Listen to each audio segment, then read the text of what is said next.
రేపు పార్లమెంట్లో ఏపీ పునర్విభజన చట్ట సవరణ బిల్లు 2026ను ప్రవేశపెట్టనున్నారు. ఈ బిల్లుపై రేపు లోక్సభలో చర్చ జరిపి ఆమోదించనున్నారు. ఆ తర్వాత రాజ్యసభ ముందుకు వెళ్తుంది. ఏపీ పునర్విభజన చట్ట సవరణ బిల్లు రాజ్యసభలోనూ చర్చ జరిగిన తర్వాత బిల్లు ఆమోదం పొందనుంది.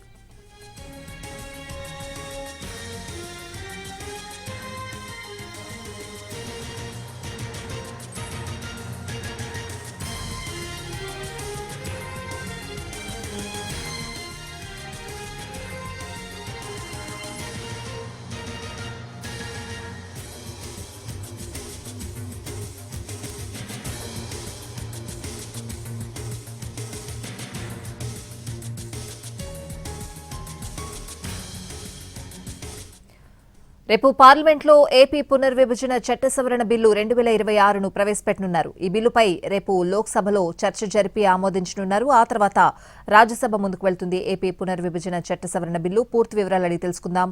మా ప్రతినిధి ప్రసాద్ ఢిల్లీ నుంచి ఫోన్ లైన్ లో సిద్ధంగా ఉన్నారు. ప్రసాద్, ఆంధ్రప్రదేశ్ రాష్ట్ర రాజధానికి సంబంధించి ఉన్నటువంటి మీమాంస ఉన్నటువంటి సందిగ్ధతను తొలగించేందుకు గాను మార్చి 28వ తేదీన ఆంధ్రప్రదేశ్ శాసనసభ తీర్మానం చేసి తీర్మానాన్ని కేంద్రానికి పంపించడం జరిగింది. దాన్ని ఆధారం చేసుకొని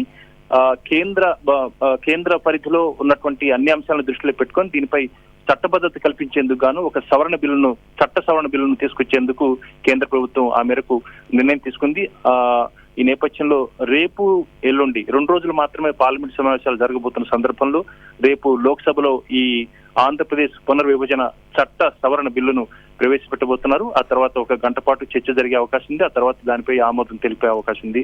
ఆ తర్వాత వెంటనే రాజ్యసభ కూడా ఈ బిల్లును వెంటనే ప్రవేశపెట్టి రేపే ఆమోదించే అవకాశం ఉంది, లేదా ఎల్లుండి కూడా అవకాశం ఉంది. కాబట్టి ఎల్లుండి రాజ్యసభలో ఈ బిల్లును ప్రవేశపెట్టిన తర్వాత దానిపై చర్చ జరిగిన తర్వాత ఆమోదం పొందే అవకాశం ఉంది. దీనితో పూర్తిగా ఉన్నటువంటి సందిగ్ధతను, అదేవిధంగా ఆంధ్రప్రదేశ్ రాష్ట్ర రాజధాని అమరావతి అని నిర్ధారించే దిశగా కేంద్ర ప్రభుత్వం ఈ చట్ట సవరణ చేయబోతుంది. ఎందుకంటే పునర్విభజన చట్టంలో ఉన్నటువంటి అంశాలను దృష్టిలో పెట్టుకుంటే 10 ఏళ్ల పాటు ఉమ్మడి రాజధానిగా ఆంధ్రప్రదేశ్ కొనసాగాల్సినటువంటి అంశాన్ని ఇక్కడ చేర్చడం జరిగింది. ఆ తర్వాత ఆంధ్రప్రదేశ్ తన సొంత రాజధానిని ఏర్పాటు చేసుకునేందుకు అవకాశం ఉంది. ఈ నేపథ్యంలో ఆ చట్టంలో ఉన్నటువంటి సవరణను ఉమ్మడి రాజధాని కాకుండా ఆంధ్రప్రదేశ్ రాజధాని అమరావతి అన్న అంశాన్ని పేర్కొంటూ ఈ సవరణ చేస్తున్నారు. ఈ సవరణ బిల్లుతో పూర్తి స్థాయిలో అమరావతి రాజధానిగా ఒక స్థిరత్వం ఏర్పడబోతుంది. దానికి సంబంధించి ఇతరత్ర అనేటువంటి రాజకీయంగా ఉన్నటువంటి సందిగ్ధతను, అదేవిధంగా పెట్టుబడులు పెట్టే విషయంలో కూడా ఉన్నటువంటి సందిగ్ధతను తొలగించేందుకు ఇది చాలా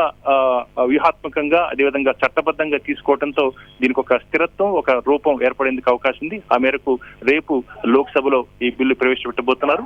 ఆ తర్వాత రేపే చర్చ జరిగి రేపే ఆమోదం పొందే అవకాశం ఉంది. ఎల్లుండి రాజ్యసభలో ఈ చట్ట సవరణ బిల్లు ఆమోదం పొంది పూర్తి స్థాయిలో ఈ ఆంధ్రప్రదేశ్ అమరావతి రాజధానిగా ఒక స్థిరత్వాన్ని పొందబోతుంది. Right Prasad, thank you.